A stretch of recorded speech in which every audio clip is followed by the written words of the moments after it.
Welcome to I dream. నేను Udayasri. Present మనతో పాటు స్టూడియోలో డైవోర్స్ ఎక్స్పర్ట్ నాగేశ్వరరావు పూజారి గారు ఉన్నారు. మనందరికీ సుపరిచితులైన డైవోర్స్ ఎక్స్పర్ట్గా, అంతేకాకుండా మన 2 తెలుగు రాష్ట్రాల్లో అతిపెద్ద లా ఫామ్ నడుపుతూ ఉన్నారు. అండ్ ఇప్పటి వరకు కూడా ఆయన 14 years ఆఫ్ లీగల్ కెరీర్లో దాదాపు 5,000కు పైగా డివోర్స్ కేసెస్ ఫైల్ చేశారు. ఆయన ఈ ప్రతిభను గుర్తించి London book of world record అవార్డుతో సత్కరించింది రీసెంట్గా. సో ఆయనకి ఫస్ట్ ఆఫ్ ఆల్ కంగ్రాట్స్ చెప్దాం. కంగ్రాచులేషన్స్ అండి. థ్యాంక్ యూ అండి. అండ్ ఇది ఒకటే కాదు, ఇంకో అవార్డు కూడా ఆయనకి ఇవ్వడం జరిగింది.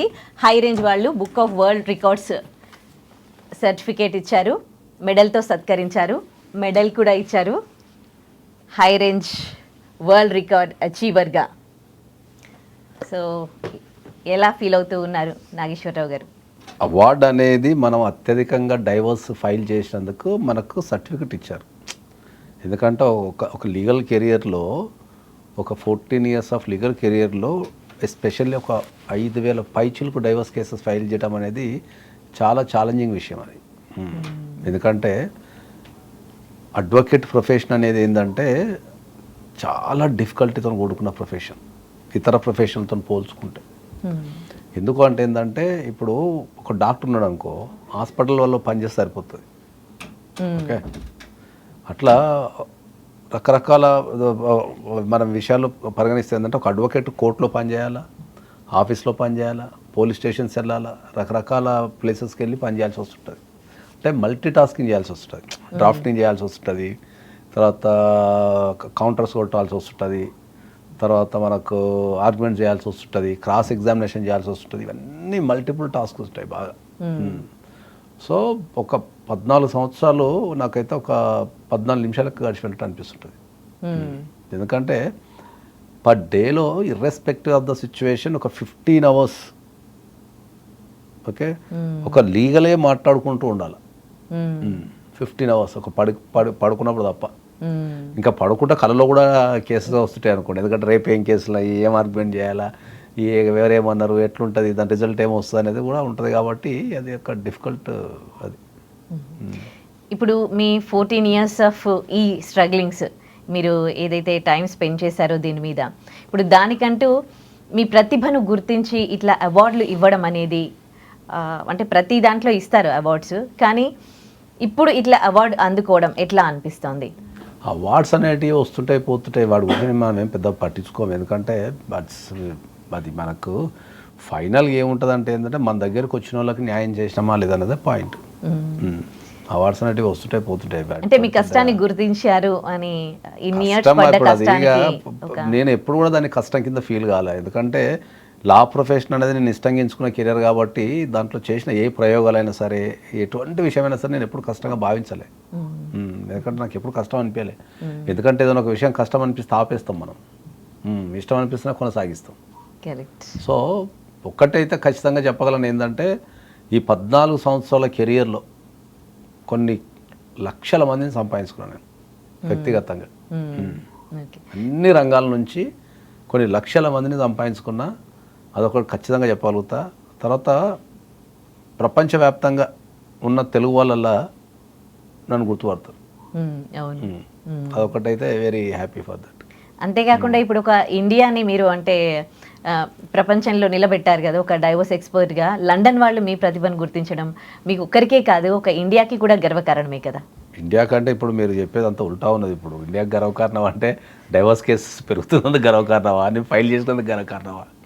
నేను దాన్ని ఏం గర్వకారణంగా ఏం చెప్పుకోలేను. ఎందుకంటే నాకున్న ఇబ్బంది ఏంటంటే ఈ డైవర్స్ ఫైల్ చేసిన ప్రతిసారి నేను మనసులో ఏమనుకుంటా అంటే వీళ్ళిద్దరు కలిసి ఉంటే బాగుండేమో అనిపిస్తుంటుంది మనస్పరంగా.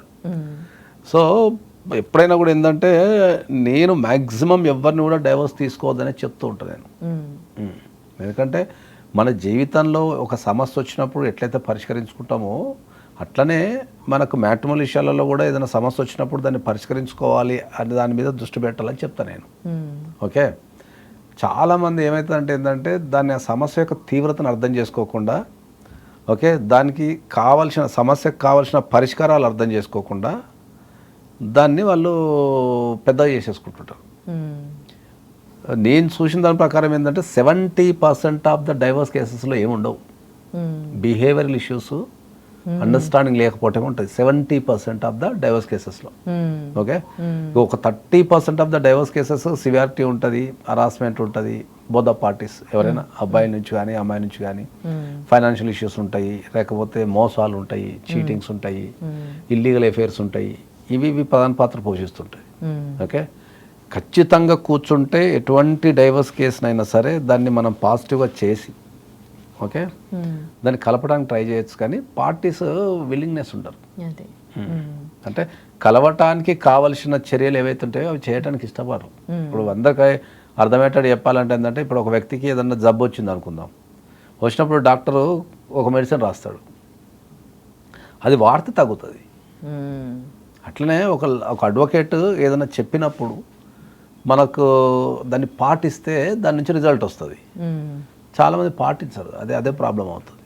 ఒక డైవోర్స్ ఎక్స్పర్ట్గా పూజారి నాగేశ్వరరావు, ఒక పర్సన్గా అంటే డైవోర్స్ ఫైల్ చేస్తూ ఉన్నప్పుడు మీరు అంటే మీ ఇద్దరి మధ్యలో సంభాషణ ఎలా ఉంటుంది, అది స్ట్రగ్లింగ్ అనేది? ఎవరిద్దరి మధ్యలో? మీరే ఒక విడిపోతున్న జంట, ఒక మీకు ఎందుకంటే బంధాలు నిలబెట్టాలని చాలా నాకు పిల్లలు ఉంటే చాలా బాధ అనిపిస్తుంది. ఓకే, వ్యక్తిగతంగా పిల్లలున్న దగ్గర డైవోర్స్ అప్లై చేయాలంటే నేను చాలా ఆలోచిస్తాను, కానీ ప్రొఫెషన్ పరంగా తప్పదు. ఎందుకంటే ఇప్పుడు ఒక క్లయింట్ వచ్చి నువ్వు ఖచ్చితంగా అప్లై చేయాల్సిందే డైవోర్స్ అంటే, నాకు ఇప్పుడు నేను చేయలేదు అనుకో, ఇంకా వేరే వాళ్ళు చేస్తారు, తేడా ఏముంది? ఇప్పుడు ప్రాసెస్ తాగదు కదా. కాబట్టి పిల్లలున్న దగ్గర నాకు చాలా బాగా అనిపిస్తుంది. ఎందుకంటే పిల్లలు కదా, తల్లిదండ్రులు ఉంటారు, తల్లిదండ్రులే పిల్లలకు ఒక ధైర్యం కదా. ఓకే, ఒక అందమైన కుటుంబం ఉండాలి కదా అన్న టైప్లో ఉంటుంది నాకు. పిల్లల దగ్గర నేను పెద్దగా ఏం పట్టించుకోను. దట్ ఈస్ ఇండిపెండెంట్ డెసిషన్ అని ఐ విల్ రెస్పెక్ట్ దెమ్. పిల్లల దగ్గర కలపడానికి ట్రై చేస్తాం, మ్యాక్సిమం కుదరకపోతే ఇంకా మనకు తప్పదు, మనకు వృత్తి ధర్మం. ఈ సక్సెస్ జర్నీలో మీరు కోల్పోయింది ఏమైనా ఉందా? ఈ సక్సెస్ వెంట మీరు పరిగెడుతూ మీకంటూ ఈ గుర్తింపు తెచ్చుకోవడానికి ట్రై చేస్తూ మీరు వెళ్తున్న క్రమంలో మీ పర్సనల్ లైఫ్ని ఏమన్నా కోల్పోయారా? ఎప్పుడు కోల్పోలేదు. ఎందుకంటే ఎప్పుడైతే మనం డైవర్స్ కేసెస్ చేస్తుంటామో మనకు కుటుంబాల్లో వచ్చే సమస్యల మీద అవగాహన ఉంటుంది. కాబట్టి ఈ డైవర్స్ కేసెస్ చేయడం ద్వారా కూడా నేను కుటుంబాన్ని అన్ని రకాలుగా బ్యాలెన్స్ చేసుకోగలిగిన దాన్ని. ఒకటి ఏంటంటే, ఒక 10 years కొద్దిగా కుటుంబానికి టైం ఇవ్వలేకపోవాల్సి వచ్చింది, కానీ ఇప్పుడు సఫిషియెంట్గా మంచిగా టైం ఇవ్వటం జరుగుతుంది. వాళ్ళతోని టూర్స్ కానీ అవి కానీ రోజు రెగ్యులర్గా చేయటం కానీ జరుగుతుంది. ఒక అడ్వకేట్గా లైఫ్ ఎట్లా ఉంటుంది అంటే, ఒక కేసుని అక్కడ మీరు అంటే డీల్ చేస్తూ ఉన్నప్పుడు అది మళ్ళీ ఇంటి వరకు మీరు క్యారీ చేస్తారా, లేకపోతే ఎట్లా ఉంటుంది? ఇంటి వరకు అంటే కెరీర్ స్టార్టింగ్లో చేస్తుండే. కెరీర్ స్టార్టింగ్లో ప్రతిదీ మనసు మీద తీసుకుంటుండే.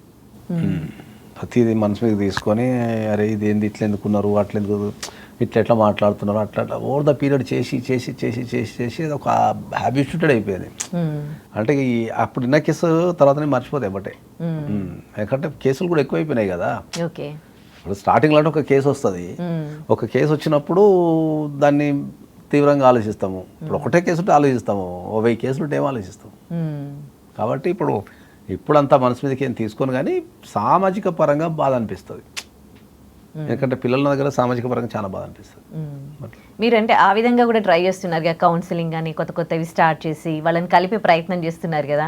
ఫ్యూచర్లో ఇలా కలిపిన కేసెస్లో కూడా మీరు అవార్డు తీసుకుంటారు అని ఎక్స్పెక్ట్ చేయొచ్చా?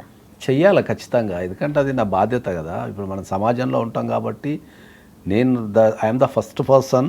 ఎప్పుడైనా కూడా ఏంటంటే, నేను సమాజంలో భాగమైనప్పుడు సమాజం మంచిగా ఉంటేనే కదా నేను మంచిగా ఉండేది. నేను ఒక్కరినే మంచిగా ఉన్నాను అనుకో, ఓకే, అది అంత మంచిగా ఉండదు. సో అందరూ బాగుండాలా, అందరూ నేను ఉండాలని ఒక సామెత ఉన్నట్టు అది పర్ఫెక్ట్ యాప్ట్ అది. ఎందుకంటే మనం సమాజంలో ఉంటాం కాబట్టి ఫస్ట్ సమాజం గురించి ఆలోచించమని చెప్తాను ఎప్పుడైనా కూడా.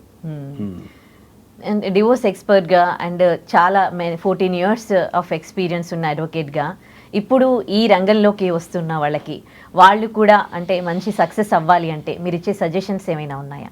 ఫస్ట్ అంటే కెరియర్ స్టార్టింగ్లో ఏంటంటే, వాళ్ళ కెరియర్ బిల్డ్ చేసుకునేటప్పుడు ఏంటంటే ఒక 5 years కష్టపడమని చెప్తా, ఇర్రెస్పెక్టివ్ ఆఫ్ ద టైమింగ్స్. ఎందుకు అంటే ఏంటంటే, ఇప్పుడున్న జనరేషన్ ఏంటంటే వాళ్ళు అడ్వకేట్ ప్రొఫెషన్ని కూడా ఏంటంటే ఒక జాబ్ లెక్క చూస్తున్నారు. అంటే ఈ టైంలోనే పని చేయాలి, నేను ఈ దారితో పని చేయొద్దు అనే ఒక ఉద్దేశంతో ఉన్నారు.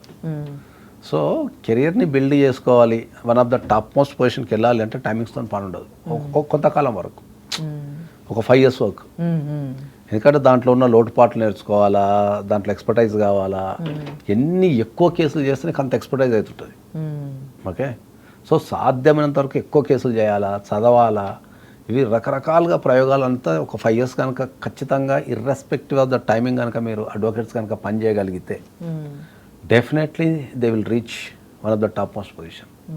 కానీ మేము ఎదుర్కొంటున్న సమస్యలు ఏంటంటే ఎవరు కూడా they are not ready to fight or work చేయడానికి కూడా వాళ్ళు ఏంటంటే టైమింగ్స్, గవర్నమెంట్ అడ్వకేట్ ప్రొఫెషన్ అనేది గవర్నమెంట్ టైమింగ్స్ ప్రకారం పనిచేయాలన్న టైప్లో పనిచేస్తున్నారు అంత ఇప్పుడున్న జనరేషన్. అది తప్పు అని చెప్తాను నేను. ఓకే, మరి ఇటు సైడ్ చాలా మంది వస్తూ ఉన్నట్టున్నారు. రావటం వేరు, సక్సెస్ కావటం వేరు, ఈ రెండు డిఫరెంట్ ఉంటాయి. ఎనీ ఫీల్డ్, ఎక్కడ ఏ ఫీల్డ్లో తీసుకున్నా కూడా రావటం పోవటం అనేది జనరల్గా జరిగే ప్రాసెసే. దాంట్లో ఎంతమంది సక్సెస్ అయ్యారు, సక్సెస్ అయిన వ్యక్తుల యొక్క పర్సంటేజ్ రేట్ ఎంత అనేది చూడాలి మనం. ఓకే, ఇప్పుడు ఎన్ని రంగాలలో చూసుకున్నా, ఇప్పుడు బిజినెస్ రంగం చూసుకుందాం, ఉన్న జనాభాకు బిజినెస్ చేసే వ్యక్తులకు సక్సెస్ అయిన జనాభాకు ఎంత పర్సంటేజ్ ఉంది? మొన్న ఎక్కడ చదివినా 8% ఉంది. అంటే చిన్న చితక అంత కలిపితే, అంటే ఇండియాలో గుర్తించదగ్గ వ్యక్తులను కనుక కలిపితే బిజినెస్ చేసే మొత్తంలో 8% ఉంది. చిన్న చిన్న స్టార్టప్స్ కంపెనీలు ఎబో 100 కోట్లు సంపాదించగల కంపెనీలు అన్నీ కలిపితే, ఇండియాలో ఉన్నాయన్నీ కలిపితే ఒక 8% ఉంది దాంట్లో. అట్లనే అడ్వకేట్ రంగంలో కూడా చాలా తక్కువ పర్సంటేజ్ ఉంది. ఎందుకంటే what is the meaning of success in advocacy అనేది ఒక పాయింట్ వస్తుంది. ఓకే, ఇప్పుడు ప్రతిదానికి ఒక కొలమానం ఉంటుంది. ఇప్పుడు ఒక బిజినెస్లో సక్సెస్ అయినాం అంటే ఒక కొత్త ఐడియా తేవటమో, లేకపోతే ఒక కోట్లు సంపాదించడమో, ఇట్లా 1000 కోట్లు సంపాదించినా, 2000 కోట్లు సంపాదించినా ఇట్లా చెప్పుకుంటాం కదా. అడ్వకేట్స్లో చెప్పుకోవాలంటే ఏంటంటే ఫస్ట్ ఫైలింగ్, ఎన్ని కేసులు ఫైలింగ్ చేశారు అనేది పాయింట్. ఒక సంవత్సరానికి మనం ఎన్ని కేసులు ఫైల్ చేయగలుగుతాం అనేది ఒక ఫస్ట్ క్రైటీరియా తీసుకుంటాం. నెక్స్ట్ లెవెల్లో వచ్చరికి ఏంటంటే స్కేల్, అంటే ఎంతమంది పని చేస్తున్నారు, ఎంత ప్రెమిసెస్ ఎంత ఉన్నాయి అనేది స్కేల్ తీసుకుంటాం మనం. తర్వాత సర్వీస్ ఎక్కడెక్కడ ఇవ్వగలుగుతున్నాం మనం అట్లా. ఇప్పుడు నేనున్నా అనుకోండి, తెలంగాణ ఆంధ్రప్రదేశ్లో ప్రతి కోట్లో సర్వీస్ ఇవ్వగలుగుతాను. ఓకే, మళ్ళీ ఎంటైర్ అమెరికా ఇవ్వగలుగుతా, ఎంటైర్ యూకే ఇవ్వగలుగుతా, ఎంటైర్ దుబాయ్ ఇవ్వగలుగుతా, హైదరాబాద్లో కూర్చొని. ఏంటి మీ సక్సెస్ సీక్రెట్? అంటే మీరు చిన్నప్పటి నుంచి అంటే క్లాస్ టాపర్, ఏదో బాగా చదివే స్టూడెంట్స్ ఎక్కువగా ఏదో చేయాలి అని అనుకుంటారు, కానీ మిమ్మల్ని సక్సెస్ చేసింది ఏంటి? నేను జనరల్గా ఏంటంటే నేనేమి మీరు అన్నట్టు స్కూల్ టాపర్ని అట్లేం కాదు. 10th క్లాస్ వరకు నేను వెరీ నార్మల్ స్టూడెంట్, తెలుగు మీడియమే, ఇంటర్మీడియట్లో కూడా తెలుగు మీడియమే, డిగ్రీలోనే కొద్దిగా ఇంగ్లీష్ మీడియం అంతే తప్ప చదువుల పరంగా అంత పెద్ద టాపర్ ఏం కాదు. కాకపోతే ఏంటంటే జీవితంలో సక్సెస్ కావాలి, ఏదో ఒకటి సాధించాలి అనేది అయితే బాగా చిన్నప్పటి నుంచి ఆ తపన అయితే బాగుంది.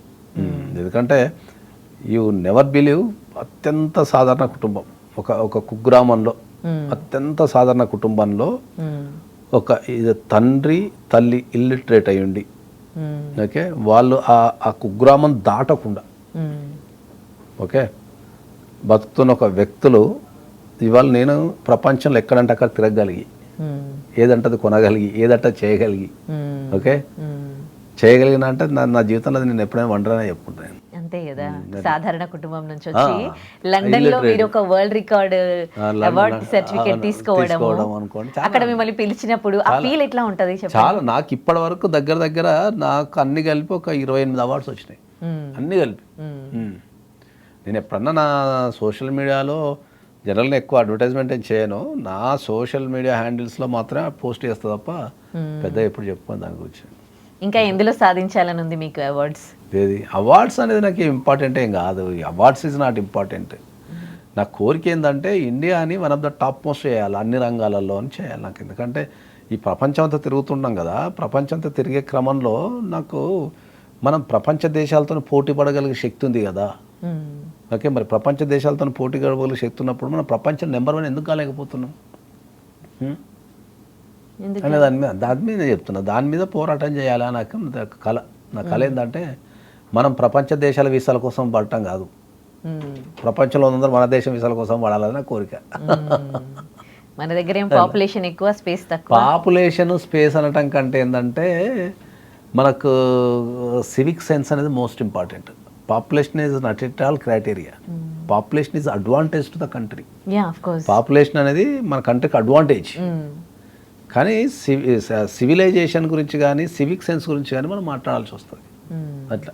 ఎందుకంటే ప్రతి కంట్రీకి ఒక బిహేవియర్ ఉంటుంది. ఓకే, మన కంట్రీలో ఏంటంటే మనం దేశాన్ని మాటల మీద ప్రేమిస్తాం, ఆ ప్రేమని చేతల్లో చూపం. That is the biggest problem. ఎందుకంటే ఎప్పుడైనా సరే మన దేశం మీద మనకి ఏదైనా యుద్ధం వచ్చినప్పుడు, లేకపోతే ఏదైనా ఆగస్టు 15కో జనవరి 26కో మనం దేశం మీద ప్రేమని ప్రకటిస్తాం తప్ప మనకు నిత్య జీవితంలో మనకి ఎవ్వరం కూడా ఇది నా దేశము, నేను ఉండాలా, చాలా మాట్లాడుతుంది. ఇక పెద్ద టాపిక్ అది. ఇంకా మీరే అంటున్నారుగా ఇందాక అన్ని రంగాలలో నంబర్ 1 పెట్టాలి అని. ఇప్పుడు ఎందుకు ఉండలేకపోయిందంటే మీరేం చెప్తారు?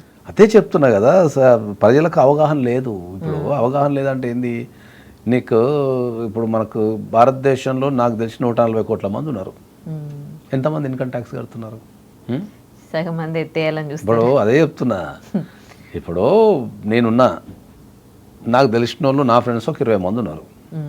ఓకే, వాళ్ళు మంచిగా సంపాదిస్తున్నారు. When it's comes to the income tax they are not ready to pay. ఇప్పుడు దేశం బాగుపడాలి అంటే నువ్వు ఇన్కమ్ ట్యాక్స్ కట్టకపోతే దేశం ఎక్కడి నుంచి బాగుపడుతుంది? నువ్వు కట్టే ట్యాక్స్ నుంచే నీకు దేశాన్ని డెవలప్ చేస్తారు. ఇన్ఫ్రాస్ట్రక్చర్ కావచ్చు, ఏదైనా కావచ్చు. ఓకే, నువ్వే ట్యాక్స్ కట్టకపోతే, నువ్వు ట్యాక్స్ కట్టలేదు, ఓకే, నువ్వు దేశాన్ని ఏం ప్రేమిస్తావు?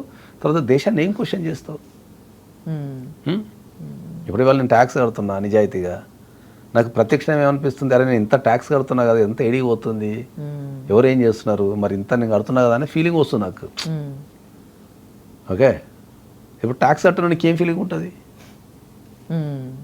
నేను బాగుపడితే చాలు అంటే అయిపోద్దా? అది కాదు కదా నేను అంటున్నా.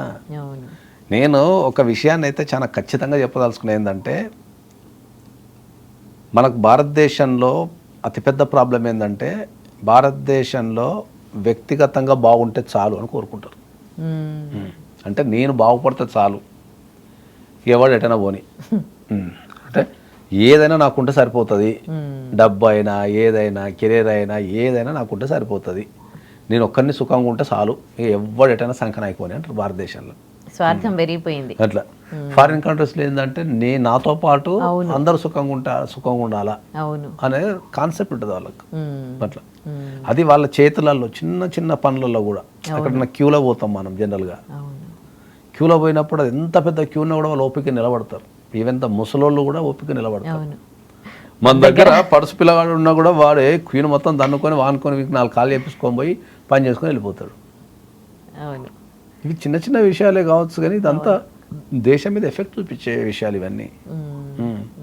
భారతదేశంలో అతిపెద్ద లోపం ఏంటంటే మనం పిల్లలకి సామాజిక ప్రవర్తన తప్ప అన్నీ నేర్పుతున్నాం. సామాజిక ప్రవర్తన అంటే ఏముంటుంది? రోడ్డు మీద చెత్త వేయద్దు, తిన్నది ఒక దగ్గర వేయాలా, ఎదుటి వ్యక్తి రెస్పెక్ట్ ఇవ్వాలా, ఓకే, తర్వాత మనం సిగ్నల్స్ పాటించాలా, గవర్నమెంట్ రూల్స్ పాటించాలా, చట్టాన్ని పాటించాలా, చట్టాన్ని నేర్చుకోవాలా. ఇవన్నీ నేర్పితే వాళ్ళ జీవితం ఆటోమేటిక్గా బాగుపడిపోతుంది. మనం ఏం చెప్తాం? బాగా చదవాలా, బాగా సంపాదించాలా, కార్లు కొనాలా, ఇండ్లు కొనాలా, వాని ముంగట బిల్డప్ ఇవ్వాలా, వీని ముంగట బిల్డప్ ఇవ్వాలా, ఓకే, మళ్ళీ ఇవన్నీ సచ్చిన తర్వాత ఎట్లా తీసాపు? మరి సంస్కరణలన్నీ పాసిబుల్ అవుతాయా? అవుతాయి, ఎందుకు ఇట్లా చెయ్యాలా? ఇప్పుడు నాలాంటి వాళ్ళు మీలాంటి వాళ్ళు అందరం కలిసి చేయాలా, ప్రతి ఒక్కరికి నేర్పాలా, వ్యవస్థలో నేర్పాలా. ఎవరో ఒకరు స్టార్ట్ చేస్తున్నా కదా, కొంచెం స్టార్ట్ అయ్యేది. చేస్తానంటున్నారా? నేను ఆల్రెడీ అంత ప్రాసెస్లో ఉన్నా, ఇంకా పెద్ద ఎత్తున కూడా స్టార్ట్ చేస్తా, ఇంకా చేస్తా కంపల్సరీ. అట్లా ఎదుటి వ్యక్తిని గౌరవం ఇవ్వాలా, వాళ్ళని కాపాడుకోగలగాల, సమాజ శ్రేయస్సు కోరాలా. చెత్త అది మన దేశమే కదా, ఏడబడతాడు చెత్త ఎందుకు వేస్తున్నారు? ప్లాస్టిక్ ఇష్టం ఉన్నట్టు ఉపయోగిస్తున్నారు. What is the use of plastic? ఒక బ్యాగ్ కొనుక్కొని పోతే ఏమవుతుంది? ప్లాస్టిక్ వినియోగాన్ని తగ్గించండి, దేశం ఎంత ముందుకెళ్తుంది. నాకేం పని ఉంది చెప్పు? ఇప్పుడు సమాజాన్ని బాగుపరచడం తప్ప వేరే పని ఉంది నాకు. ఇంకా అందుకే ఇప్పుడు పిల్లలు కూడా పెద్దగా అయిపోయారు నాకు. ఓకే, 2 పిల్లలు కూడా పెద్దగా అయిపోయారు. సరే ఎన్ని రోజులు అంటే చిన్నగా ఉండే, సరే ఏదో ఒకటి వేయాలని ఉండే. ఇప్పుడు వాళ్ళు కూడా పెద్దగా అయిపోయారు. ఇంకా ఈ సమాజాన్ని మనం సంస్కరించడం తప్ప ఇంకేం పడుతుంది మనకు. మీ ఫ్యామిలీ సపోర్ట్ ఎట్లా ఉంటుంది ఇలాంటి విషయాలకు వచ్చేసరికి? అది అంటే జనరల్గా ఏంటంటే ఒక సామెత ఉంటుంది ఎప్పుడైనా కూడా, దాన్ని ఏమంటారు అంటే ఏంటంటే అందరు రాత భగవంతుడు రాస్తాడు. మీరాత మీరే రాసుకురా? మా ఇంట్లో కొట్టే డైలాగ్ అది సీరియస్గా. ఎందుకంటే బై ద బర్త్ మదర్ నుంచి కానీ, ఓకే, సిస్టర్ నుంచి కానీ, వైఫ్ నుంచి కానీ, పిల్లల నుంచి కానీ, తర్వాత ఎవరి నుంచి అయినా ఫ్రెండ్స్ నుంచి కానీ జీరో డిస్ప్యూటు, జీరో గొడవలు, అసలు ఏం లేవు ఎప్పుడు ఎక్కడ. మీరు ఎట్లా మెయింటైన్ చేసిరు? నేను కూడా మెయింటైన్ చేస్తాను అట్లా. అదే అదొక బ్యూటీ ఉంది. నేను కూడా అంతే మెయింటైన్ చేస్తా. ఎక్కడ గొడవలు పడటం కానీ, కొట్లాడుకోవడాలు కానీ, ఎక్కడ ఏ రకమైన డిస్ప్యూట్స్ నా లైఫ్లో లేవు ఇప్పటికి, ఎవరితో కూడా లేవు. ఒక విధంగా మీరు సక్సెస్ అవ్వడానికి అది కూడా రీజన్ కావచ్చు కదా. మనకి పర్సనల్ ప్రాబ్లమ్స్ ఉన్నప్పుడు కెరీర్ నేను జనరల్గా ఏం చేస్తా అంటే ఏంటంటే, నేను ప్రతి ఒక్కరిని అర్థం చేసుకుంటా. అది ఒకటి ఏంటంటే, నేను వాళ్ళ దాంట్లోకి వెళ్ళి ఎవరైనా ఏదైనా చెప్తున్నారు అనుకో, నేను వాళ్ళ దాంట్లోకి వెళ్ళిపోతాను. నేను వాళ్ళు ఎట్లా ఫీల్ అవుతున్నారు, అది కరెక్ట్గా, అది కరెక్టే కదా, వాళ్ళకి ఆ వాల్యూ ఇవ్వాలి కదా, వాళ్ళకి ఆ గౌరవాన్ని ఇవ్వాలి కదా, వాళ్ళు చెప్పేది వినాలి కదా అని వెళ్ళిపోతాను నేను. దాంతో ఏంటంటే నాకు మ్యాక్సిమం సమస్యలు సాల్వ్ అయిపోతాయి, ఎవరితో గొడవ రాదు నాకు. ఎందుకంటే వాళ్ళకి కనీసం వాళ్ళకి ఏం పని చేసినా చేయకపోయినా ఏంటంటే వాళ్ళు చెప్పేది వినటానికి నేను ప్రాధాన్యత ఇస్తాను. ఎప్పుడైతే మనం చెప్పేది వినటానికి ప్రాధాన్యత ఇస్తామో, మనం పని చేయకుండా కూడా అవతల ఫీల్ అవుతున్నారు, కనీసం నేను చెప్పేది విన్నాడు అనే ఫీలింగ్ వస్తుంది వాళ్ళకి. సపోర్ట్ లాగా అనిపిస్తుంది. మనం దాన్ని వాళ్ళకి చెప్పకముందే తీసేసి అట్లా కాదు, నువ్వు తప్పు చేసినావు, ఇట్లా అని మాట్లాడాను అనుకో, వాళ్ళకు ఒక రకమైన ఫీలింగ్ వస్తుంది. కాబట్టి నేను ఏమంటానంటే, లెట్ దెమ్ స్పీక్. వాళ్ళ మనసులో ఉన్నంత కక్కేస్తే మనకి ఎన్నో అర్థమవుతుంది కదా, క్లియర్ పిక్చర్ అనేది. ఆ ఫెసిలిటీ ఒకటి బాగా ఇస్తా కదా, దాంతో నాకు అక్కనే 90% సమస్యలు సాల్వ్ అయిపోతాయి. అందరూ మీలా ఉంటే గొడవలే ఉండేమో, చూద్దాం. అందరూ నాలాగే ఉండేటట్టు ప్రయత్నిద్దాం. Right, thank you. And for more videos, Please subscribe to iDream. Please subscribe to iDream. Please subscribe iDream. And please subscribe to iDream. For more videos, subscribe to iDream. please like, share and subscribe to the channel. Congratulations, iDream. Subscribe to iDream. Subscribe to iDream. So subscribe to iDream Media. iDream team అందరికి huge congratulations. Please subscribe iDream Media. Please subscribe to iDream. Subscribe iDream. Please subscribe to iDream. iDream అంటే నా కళల ఛానల్ను subscribe చేసుకున్న నోరు తిరుగుతలేదు, మీరైతే గంట గుర్తు కొట్టండి. For more such videos, please subscribe to iDream. Subscribe to iDream. Please subscribe to iDream. Please subscribe iDream Media. Please do subscribe to iDream. Please subscribe to iDream Media. For best entertainment and information, please subscribe iDream. And don't forget to subscribe to iDream.